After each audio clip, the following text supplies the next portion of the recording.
Hello everyone and welcome to another episode of the Long Live Rock and Roll podcast. To my right is my co-host Felipe. How you doing, man? I'm fine, and you, man? Yeah, not bad. We just had a gig, haven't we? That's why you can see, if you're watching on video, we're in a hotel room in lovely St Albans. Not the perfect place to record a podcast, but it still works, isn't it? It does, we can do it anyway. It's more rock and roll, surely. It's more rock and roll. Just played a gig. All sweaty. Yeah. Yeah, doesn't get more rock and roll than that. Rock and roll. How was the day? How was the gig? Yeah, fine. I mean, we got there, just in time. The traffic was bad, and I think we've managed to play really well tonight. I think it was a special one, playing festivals again after all that time, and rock and roll. The place was packed. It was the first gig we've done in a while as well, wasn't it? We hadn't done a gig for so long. When was the last time we did one?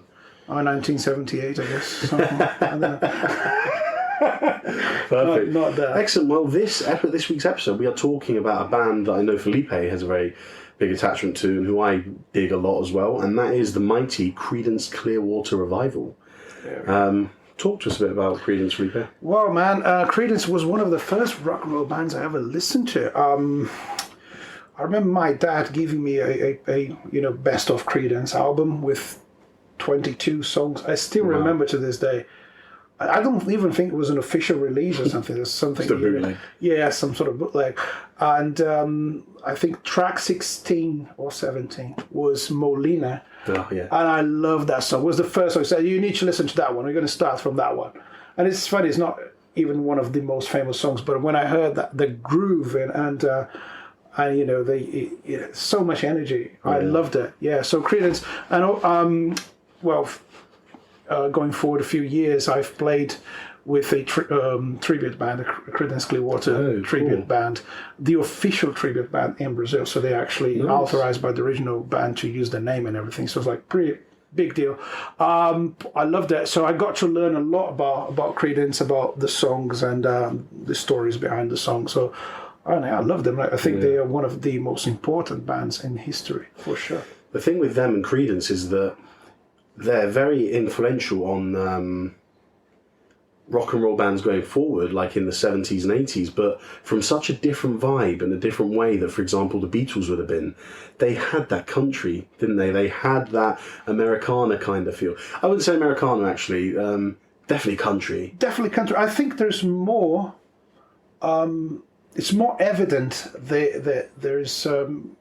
they are an American band. You can tell. The Beatles are clearly not from that background. So, although both Creedence and Beatles could write like hits, and they had loads of hits and stuff like that. But then you have one interesting thing there. Again, comparing to the Beatles and comparing to other bands, you have one songwriter really in the band. Yeah, and that's such a huge part of the band, wasn't it? Well, John Fogerty is pretty much. I don't know if every Creedence fan is going to agree with this, but he's pretty much a one-man band. He recorded loads of instruments. I think he even recorded bass, percussion, some of the tracks. And he had a clear vision of what he wanted for the band. And I think maybe what we were trying to say is all the elements of American music are there. There's folk, there's country, there's blues. Yes. They even recorded some songs, like some classic American tunes like Cotton Fields. We were listening to Cotton Fields. Such a beautiful song by Led Belly, who was an American folk blues singer. So they recorded that. They recorded Before You Accuse Me. So they never tried to hide their influences. Their influences, like that's what we're doing, An interesting thing, also talking about John Fogerty and his songwriting, is that before Creedence became Creedence, they were. Do you know the name of the band they were? They called themselves. Oh no, I didn't know. There's two of them. One of them I can't say because it's now considered a racist term. Oh right. Well, you can say it, can't you, if it's in the historical context? So, from 1959 to 64, they called themselves the Blue Velvets. And the Blue Velvets. What's the? So there's a. And then the other one, from 64 to 67, they called themselves the Golliwogs, which is a children's doll, but they were quite often black, which is why the word's not sort of correct to use anymore. It doesn't sound nice nowadays. No. And so because of that, interestingly, what happened with those bands is that they all shared the songwriting and they never got a hit. So after the Blue Velvets and the Golliwogs, John Fogerty took over and said, I'm writing now. and he wrote nearly everything the Creedence have done. So, and isn't it funny that that's where their success came? Maybe isn't it interesting that when someone has a strong vision about what kind of music they want to produce, then maybe you should trust those guys. Yeah. You know, like Roger Waters was for Pink Floyd in many of the albums, and the Beatles, they had different phases where John would be the leader or Paul would be the leader, but Creedence was just like, that's John Fogerty's project, that's his thing. Yeah. And if you listen to his solo career, there's loads of great songs as well, and he still plays Creedence songs to a very high standard. He's really good. But yeah, so the thing is, he knew what he wanted. He knew he wanted that country element, that kind of stuff. So it does communicate really well with American audiences for sure. Yeah. Is because all the elements of American popular music are there. But for the time. For the time, yeah. Everything that happened before Creedence is present in their music. So one thing I think that we can say they invented is it's actually a genre or a style, if you like, that they have been attributed with, that for me sums up Creedence's music the best. And the funny thing is that I can't even begin to describe this genre. The genre is called swamp rock. Swamp rock. And I don't know, how do you describe swamp rock? See, I was thinking about this, and I was thinking maybe it could be with the key of the song, but then no, because they write songs in D major and A major, which are not... you tell me, in your opinion, how do they get that swamp sound? I think it has to do with the country element of it, isn't it? Mixed with some hard rock. Yes, That's a good point. It's like heavy country, Yeah. And what I think they have, which is very special, is mixing acoustic and electric guitars in such a clever way. Did they do that a lot? Well, yeah, they do. And if you listen to some songs like "Have You Ever Seen the Rain," it's totally based on the acoustic. Yes. And whilst it does change the song a lot, the fact that it's not based on heavy electric guitars. And that's the country folk element, isn't it? That's a country folk element, but if you just isolate the melody, it has something completely unique to it. It's rock. It's rock. Yeah, I agree, yeah. Or you could even say it's a pop ballad. It could have been recorded by any rock or pop artist, and it would have been a hit. The melody is there. True. So it's one of those bands that if you strip down the songs and you just play them with acoustic guitar, they still sound great. Absolutely. For me, that shows the power of the songwriting. I'm not saying that the arrangements were not clever. It's just like, it's totally about that thing, acoustic guitar and vocals.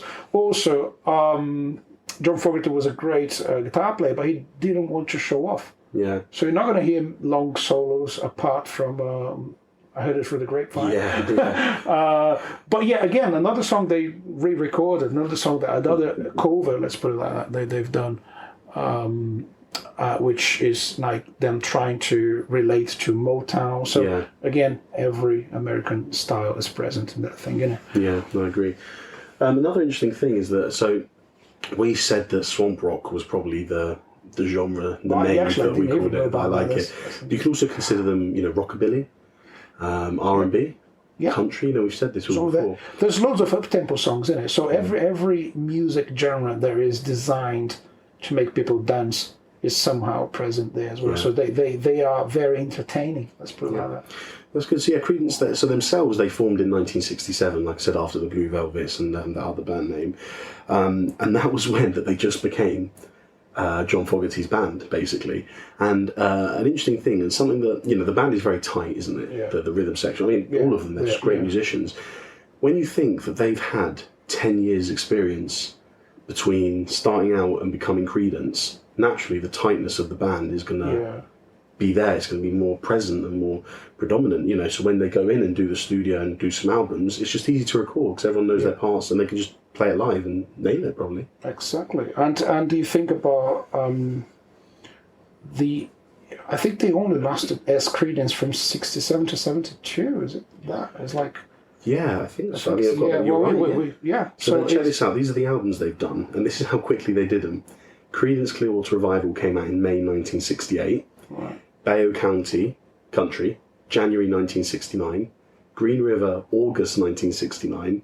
Willie and the Poor Boys, November 1969. So that's 3 albums in a year. Cosmo's Factory, July 1970. Pendulum, December 1970. And Mardi Gras, 1972. But Mardi Gras is an exception because Tom Fogerty left for that album. But you got the space of 3 years and just 5 incredible albums. Yeah, and you can listen to them from start to finish, and you just don't want to skip any songs. They're really good. But you would call them a hits band, wouldn't you? Because that's where their biggest success came from. But, I mean, yeah, sure. Yeah. Interestingly, so I can't remember what I was reading or who it was, but they were influenced by the Beatles as well. And I found this quote by John Fogerty. Oh, were they? Yeah, he said... who wasn't? Yeah, exactly. So he said... 4 guys from England took us all by the hand, which I love as a quote because obviously we'll get to. And it's funny because I can't clearly identify any Beatles influence in their music. Exactly, Not maybe the ability of coming up with really catchy choruses, which is maybe he was looking for that kind. Also, okay, you can tell that they write really short songs. They go straight to the point, verse, chorus. He said something about that. And back to verse and chorus. Yeah, and that's it. I was looking at some quotes, and he said something about that. He said that he doesn't see the point of skirting around the fat when he can just get straight to the point and sing his chorus. Was it Bad Moon Rising is like 2.5 minutes, and straight to the I see a bed and straight in. That's exactly. The start, and the riff does the exact same melody as the vocals. That's very country as well, isn't it? Yeah. Just going straight into the song. Yes, and the guitar doing melodies that relate to the vocal. That's very country. If you listen to the guitar solo in Proud Mary, that is a typical, country solo as well. And the main melody of the vocal is somewhere there in the middle of the solo. And again, the solos there, they are not random solos. They're not like just phrasing around the guitar. He is actually kind of referring to the melody somehow, or playing kind of a theme instead of just soloing. You called it country, but could it also be called pop? Because pop does that as well. Yeah, in a lot of pop songs, you have the middle guitar solo section, and it will just be a repeat of the melody with some other motifs thrown in. Yeah, I mean, and definitely you can see all of that. Interesting that you mentioned Bad Moon Rising, because I have the song in my head now, and it made me think about the answer to a question you asked me before we started recording. Basically, Laz asked me, why do I think they're still relevant, isn't it, for modern rock, or if you're a musician, you start in a band now, why should you listen to Creedence? Why should people listen to them in general nowadays, in this day and age? Yeah. And thinking about Bad Moon Rising, isn't it a story that could be a movie told in 2.5 minutes? I can't say I know the lyrics, but I can imagine what you're talking about. Yeah, but it's the imagery, like a moon rising. Yes, it's very majestic. Yeah. Isn't it? The thing that captured a lot of their fans was the fact that, and this goes back to calling them swamp rock, was that they sang so often about the Mississippi River, the bayou. Do you know what a bayou is? Yeah. Because I had to look up what it is. A bayou is like a swamp. It's I can't remember the geographical term. There's no boundaries. So it's not a river, because a river you have boundaries, but a bayou has no boundaries. So it's like a creek, a swamp. So, born on the bayou. This is where they were brought up, you imagine, So again, going back to this, the lyrics, I perceive from like loads of more of the bands, when people are trying to write songs that are going to communicate with people, sometimes they're just pushing too hard. Just something. I want to talk about you. No, talk about yourself. Yeah. And John Fogerty's lyrics are about his childhood. Yeah. Loads of it. And Born on the Bayou, Green River, and all that stuff. And his personal experiences. He was very honest and very objective with the lyrics. So this, like, I went through this experience. I'm going to turn into a song. Yeah. Well, he appealed a lot to the. What we'll call the common folk, because the song "Fortunate Son" that appealed a lot to the working class, because the lyrics of that struck so hard with them. And if you listen to "Long as I Can See the Light," it's a religious song. You know, the lyrics are very spiritual, and it does communicate. They just seem like a pure band, don't they? They sing about what they want to sing about. Exactly. This is my life. This is how I spent my childhood. These are my real experiences, and I want to put that into a song. And I think you communicate, you connect to people in a deeper level when you just expose your true feelings. It's a bit cheesy, isn't it? But that's what it is. Absolutely, yeah. And they also sang politically, didn't they? Because they discussed Vietnam. Yeah. Well, no. What was the song they did that was about Vietnam? Was it? I have to look at it. No, it wasn't Fortunate Son. But there is one of their songs. I can't remember. We'll have to listen. What we'll do is we'll find that song, the one that's about Vietnam. We'll add it to the playlist. Well, we can just find it now. That's true. Yeah, but I don't know which one it is. We can edit this up. Do you know that? So what we're doing now, guys, is as we've had some great feedback from you all, so thank you for all that. Yeah. You wanted to hear musical examples of what we were talking about. So what we've done now is every episode is going to have a I've lost the word. It's been a long day. A playlist. Yeah, but a corresponding playlist. So we've made a playlist for episode 1 about all the rock and roll stuff we talked about, 2 Queen, 3 Zepp, and we're now going to make one, and it will be on the show notes. If you go right to the bottom, we'll have the link to the playlist so you can hear the songs that we're talking about, really. But yeah, so, I mean, I think we've discussed pretty in depth what Creedence did for country, for rock, for pop even. Yeah. The end of Creedence wasn't a great thing, was it? It was very... I think they were not in a good place as a band for a while by the time they split. The reason it was because that John Fogerty took control of everything. Yeah. Literally everything. There's quotes that say he became something of a dictator. And he just took creative control of everything, and the band members didn't like it. And interestingly, the album Mardi Gras, so Tom Fogerty left the band in 71, I think, and then Mardi Gras came out in 72. But Doug and Stu, is it Stu Cook and Doug Clifford, isn't it? Doug and Stu, they stayed, but they said, listen, we're only going to stay if you give us some chances to write some songs. Yeah, that's why they have their songs. Yeah, and they got 3 songs each on the last album. Yeah. And the album failed miserably. There you go. Yeah, and that's then what was the last single? I think it was Someday Never Comes. I think that could have been, yeah. And this did, maybe the only hit in the album. That's John Fogerty, of course. So again, it's funny when you see that some band members can get upset because someone is totally in charge. On the other hand, that person who is in charge knows that he's the reason for their success. Yeah. So it's tricky, isn't it? Well, you can understand the position that they feel they're in a band. If this was John Fogerty and the Blue Velvets, you might understand because it's his name on it. But they were meant to be a band, and John Fogerty kind of just cut them out of everything. So you can understand that naturally they felt a little pissed off and everything. But in the end, I'm kind of weighing up. Do you try and fight for your creative, not control, but for some form of creative input? Yeah. Or do you say, listen, I'm making a shitload of money with John's songs, let's just let him carry on? Yeah, maybe they actually have done that for a while, and it's just like those 5 years probably have gone so fast for them, pretty much 5 years only just in the studio on tour, on tour. And as I said, making loads of money, having one guy as the main guy in the band. And tricky. I also want to say, man, that people should listen to John Fogerty's solo stuff because it's... Is it good? Yeah. What album do you recommend? Oh man, don't know the name. Does it sound like Creedence? Oh, do you know that he hasn't? It does sound like Creedence. His songs do sound a bit like Creedence, but... What would you say? Are they more poppy? Are they more country? No, in many parts they're more country. You have a slide guitars. Yeah. You have that kind of vocal harmonies there. It's less rock for sure in some cases, but he's got some good hits as well. But his solo live gigs are fantastic. He's got for many years has been playing with one of my favorite drums of all time, Kenny Aronoff. Oh yes, yeah. And it's so good to see that his band playing Creedence songs as well. So I totally recommend people to listen to him solo. There's a live album called Premonition, which is one of the first.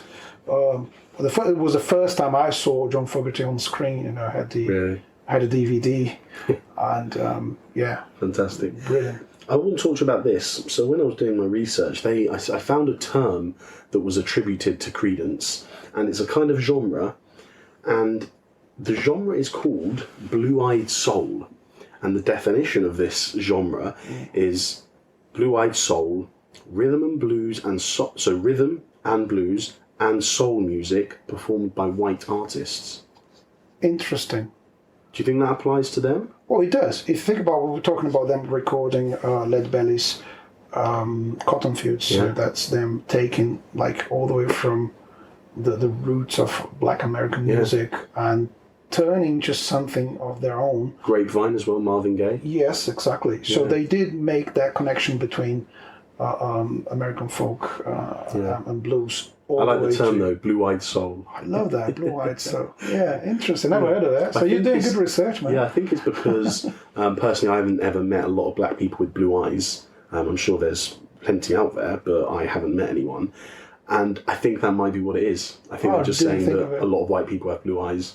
And so they're calling it blue-eyed soul. What else could you call it? White man's soul? I don't know. Yeah. It's just, white men's blues. Yeah. Don't know. I like that one. Yeah. It's interesting, isn't it? Because that's how powerful music is. It does connect cultures, and people take things from other cultures and other nationalities, other stuff, and they turn into something new. What did we say in the first episode as well? We said that rock and roll music was the first music to actually bring together two cultures. Yeah. Not bring them together, but appeal to two of them. And especially to young audiences as well. And I think Creedence... So Creedence are doing that. Yeah.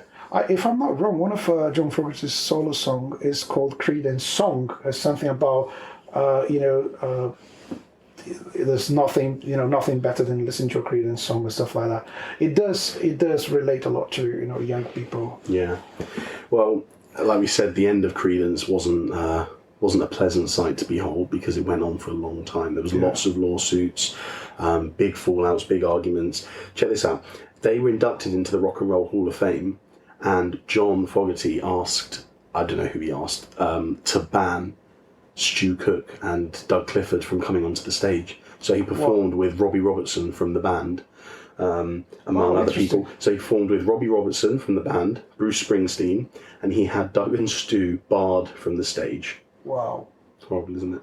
Such a shame. How do people get to that level? But anyway, we will never know. We were not there. No, exactly. But it's again, maybe that's it, being on the road and playing and recording.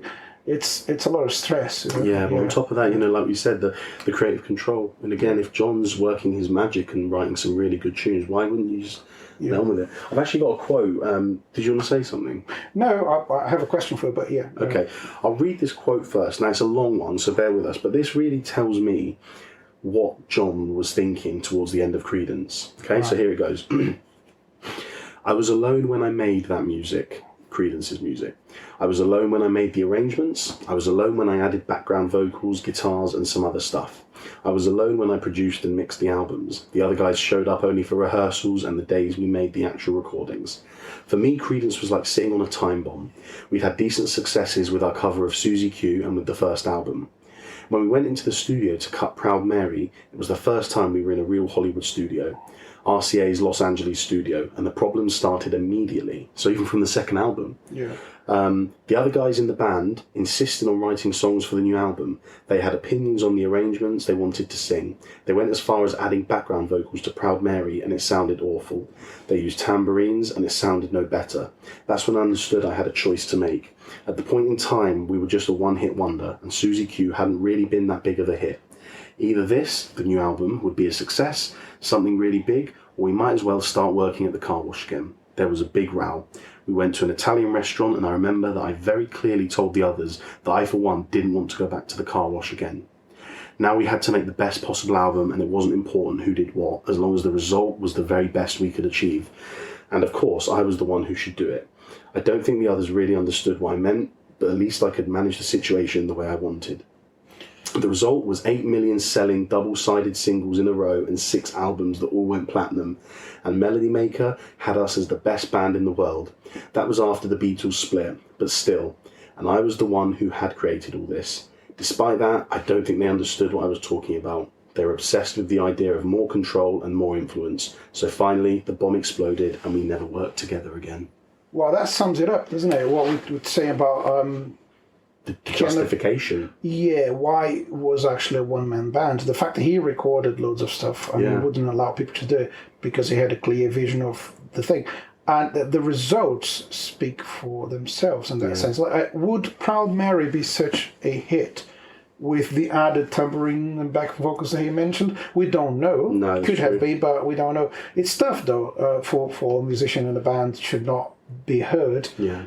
On the other hand, when you have a leader who knows exactly what he's doing, follow the leader, you know. But I have a question for you. Hit me. What's the best thing about Creedence? Tough one. Do you know, when you ask me that question, the first thing I think of is his voice, because I find it very unique, very recognisable, very Strong, distinctive. isn't it?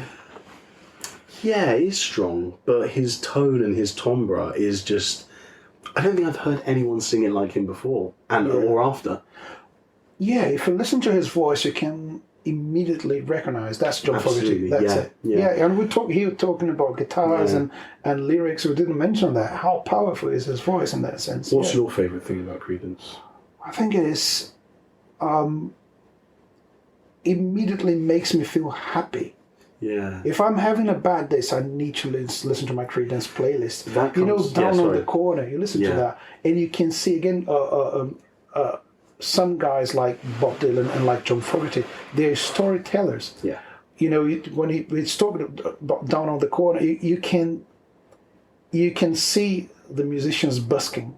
That's the story of the song. You can see it happening, and it's like you are there. You're part of a movie or of a short scene.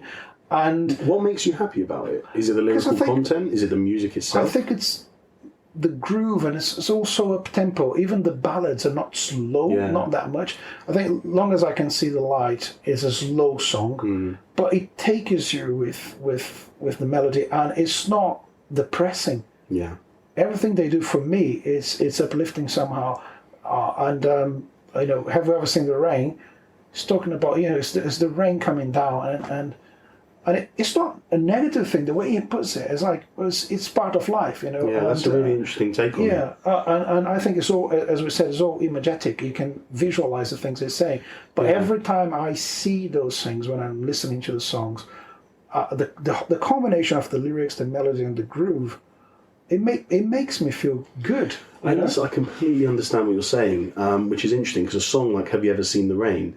Initially, you'd think, not a depressing song, but the content is potentially negative. Rain is not often associated with positivity. And you listen to the boom, boom, boom. It's like, it's too groovy and nice to be a sad song. Yeah. So I know, even when the lyrics are, slightly depressive, I don't feel anything bad about Creedence, and I have my own playlist, with all the up-tempo stuff as well, and it makes it feel like if you listen to the traveling band, that's fantastic. It's like I want to be in a band, Well, I read about that song, and actually the other one you mentioned, "Down on the Corner." If you think about traveling band and "Down on the Corner," do you think those songs both have elements of funk in? "Down on the Corner" for sure. Because I remember learning that. On the corner. Yeah, but the drum groove, it does use some elements that are not rock at all. And for sure. Traveling band's kind of more bluesy and rock and roll. It sounds like classic rock and roll. So it's a bit really up tempo, some stops. Yeah, again, I think it's uplifting. It's the best thing about Creedence for me is it does make me feel happy with zero effort, and it's simple. Yeah, not easy listening in a bad way when it's too poor in terms of arrangements. Not that, it's simple. Yeah, and it's well designed. I agree. And the message is clear. The lyrics are well written, and there's no messing around. That's what I think. Yeah. Right, we'll take this time now to jump to one of our segments, and I love the segments. You do, yeah. So mainly because you get to eat during them. Well, yeah, but there's no food here today. No. So this is a different version of Feed the Drummer.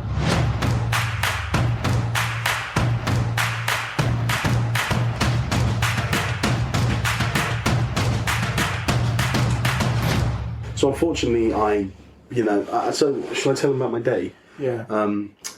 So my day started. I drove to Jack's this morning, and it was tipping it down with rain on the M1. And about 6 cars in front of me, 2 people had crashed, and all of the traffic was coming to a standstill. So I put my hazard lights on to let the person behind me know that we were going to slow down drastically. I don't know if you guys have that in whatever countries you're from, but that's a British thing. And the gentleman behind me, I say gentleman, I'm convinced he was looking at his phone, didn't see or wasn't looking, and he was coming at me about 50 miles an hour, and I had to push my car and bump the car in front and go to the rail so that he wouldn't just hit me straight on. It really fucked me up. I was really scared, man. I've had an awful day. I was really sick afterwards, and it just didn't feel nice. So anyway, my reason for telling you this is that I wasn't able to plan this week's segments. So there you go. So it's all improvised. I know, exactly. So, but if I did have a chance, you've escaped a car crash and you've played a gig. So yeah, that's what we do. If I did have time and planning, I would be showing Felipe some grapes now. Grapes. But you can guess that, can't I heard it for the grapevine. There you go, yeah. But Feed the Drummer. Yeah, but Feed the Drummer. Drummer. What a song. It is, yeah. Great cover as well. Yeah. And was it like 12 minutes long? I think it's 11, 12, yeah. And Incredible. it's, half of it's a guitar solo. That is the only song where he shows off as a guitar player. Really? Who, John? Yeah. Oh, really? I thought Tom was the guitar player. Well, I think John does. John played solos, on it. Yeah. Incredible. But anyway, we Feed the Drummer. You have to understand when I try and look for tedious food links between bands, it gets very hard. So I'd like to say that not every Feed the Drummer, unfortunately, and I'm sorry to say, won't involve food. But I'm going to feed him some stuff, as in I want to feed him some songs I like or some drum tracks that I like. And this week I wanted to, you've probably heard it, but I want to talk to you about the song Penthouse Pauper. Do you know the one? Don't think I know that one. Listen to it. Wow. If you can film your reaction for our audience. It's just for me. If you said pick one Creedence song that says from which album? Because I must have heard it. I just don't remember. I don't know, bro. I've listened to all these albums in the last few days. I don't want to take a guess. But again, we'll put it in our playlist for you. Yeah. It's just the epitome for me of the swamp rock. Right. It's dirty. It's grungy. The guitar solo is amazing, and his vocals and the lyrics as well. Very, I don't want to say political, but back to the working class, like we said. He's comparing himself to the rich elites of the world. Some fantastic lyrics in there as well. So yeah. I'll listen to that. I feed you that, and you got to film your reaction so we can give and everyone. It's clear in this show that Laz does his research properly, whilst I'm just trying to remember stuff. This is a good, but this is a good dynamic because I can spit out some facts and you tell us your opinion on it. It's good. Imagine it'd be crap. You actually remind me of stuff. Like, oh yeah, Exactly. Because as I said, I've played in a tribute band, so I've listened to every single album, every single song. Doesn't mean I remember all of them, and I've played loads of those songs on stage. And interesting thing, man, we were playing to audiences who couldn't speak English, right? And they'd sing along anyway, right? And I was talking about the power of the lyrics and everything, but it's just like the melodies. Yeah, they were singing along, and if you play "Have You Ever Seen the Rain," everyone anywhere in the world is going to sing the chorus. Yeah, exactly. Yeah, it's just beautiful. So that they do have that power, And imagine how crap it would be if we both came as prepared as I do. We'd just be saying facts. 1967 they formed. They were first called the Blue Velvet. You just go for Google if you want that kind of stuff. This show is like more spontaneous. Some things you're going to say from his side. Only from my side. I like to be prepared. I just like to know. I like to be not so accurate all the time. It's like rock and roll you're the requires. Jazz. No, you're the jazz. You're the improvising.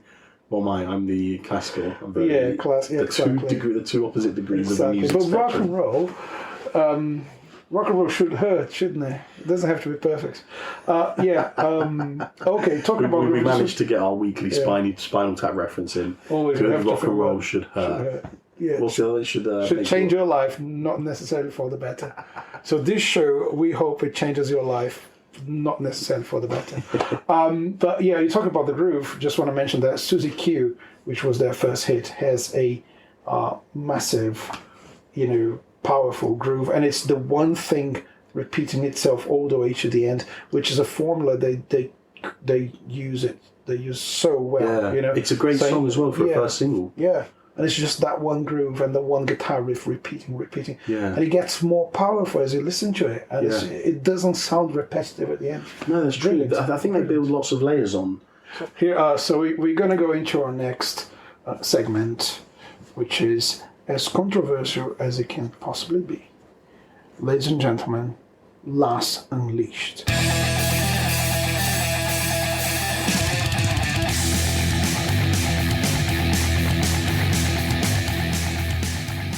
On this week's segment of Laz Unleashed, I thought I'd talk about the end of Creedence, and here it is. For me, it tarnishes the name of a band to find out that arguments, court cases, suing led to the downfall of a band. It really hurts, especially the band who you know John Fogerty's songs were so. I mean, what's the song? Wrote a song for everyone. Yeah, but not a song for everyone when Doug and Stu want to perform it. Exactly, and they're not part of that album as well. Yeah, of course, because after the lawsuits, you're not going to invite those guys to play with you. In the end of the day, yeah, I get your point. As in it really, I put an asterisk next to it. Creedence Clearwater Revival, 1967 through to 1972. Notes ended because of feuds, suing, rivalries.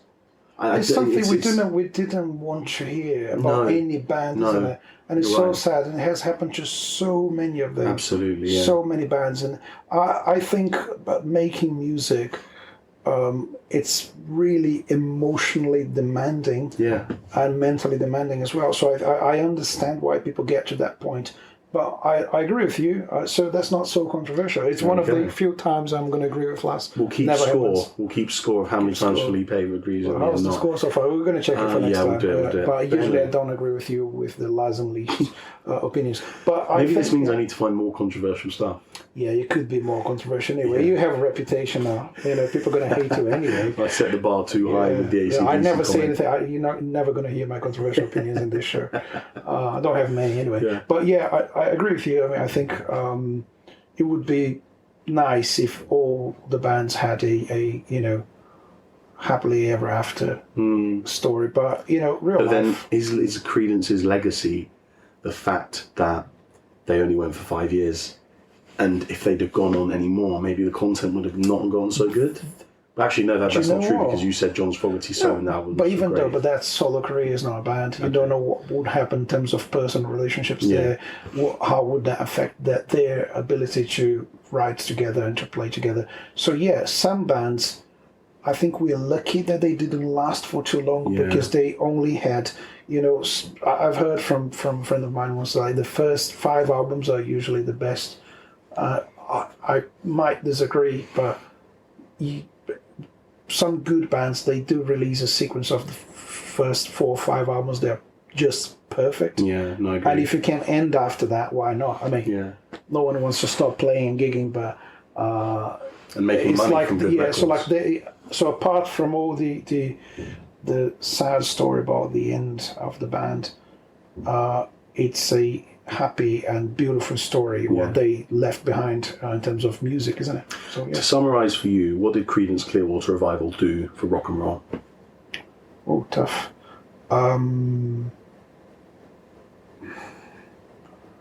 They mix different genres in a perfect and balanced way. Yeah. And they do ballads and rock songs to the same level. To the same, yeah, exactly. That's very true, yeah. It's just excellent. Insane. Awesome. Love them. Yeah. Well, anyway, guys, thank you for joining us for another episode. I think we'll call it a day here. We need to go and get some sleep, don't we? Because we've got a gig tomorrow and then another one on Sunday. Fortunately, we got more festivals lined up. So great stuff. So thank you for joining us. Please find us on our social medias. So we are at Long Live RNR Pod on Instagram and Twitter, and you can search Long Live Rock and Roll Podcast on Facebook and YouTube to follow us there. I'm at Laz Unleashed if you want to give me a follow, and he's at feed_the drummer. So again, thank you for joining us. We've had a really great time. Creedence, great band. And thank you for being with us. Yeah, thanks everyone. Just, follow us, stay in touch, leave your opinions and comments. Keep on rocking everyone. And as always, take care and long live rock and roll.